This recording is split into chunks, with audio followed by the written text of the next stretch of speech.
শীতের মাঘ মাসে শুক্লা ষষ্ঠী তিথিতে আসে শীতল ষষ্ঠী বা গোটা ষষ্ঠী।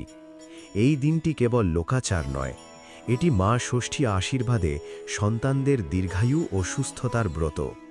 পুরাণ অনুযায়ী ষষ্ঠী দেবী হলেন কার্তিকেয়র মাতৃরূপা শক্তি, যিনি নবজাতক ও শিশুর প্রাণ রক্ষা করেন। স্কন্দ পুরাণ ও লোকবিশ্বাসে বলা হয়, যে গৃহে মা ষষ্ঠীর ব্রত পালিত হয় সেখানে অকাল মৃত্যু ও রোগ দূরে থাকে।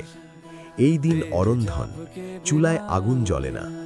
আগের রাতে রান্না করা গোটা সিদ্ধ শাক, বেগুন, বরবটি, কলাই সব আস্ত সেদ্ধ করে ঠান্ডা অবস্থায় গ্রহণ করা হয়।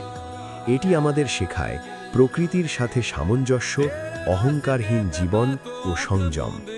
শীতল ষষ্ঠী মানে শুধু উৎসব নয়, এটি মায়ের কাছে সন্তানের নিরাপত্তার প্রার্থনা। জয় মা ষষ্ঠী।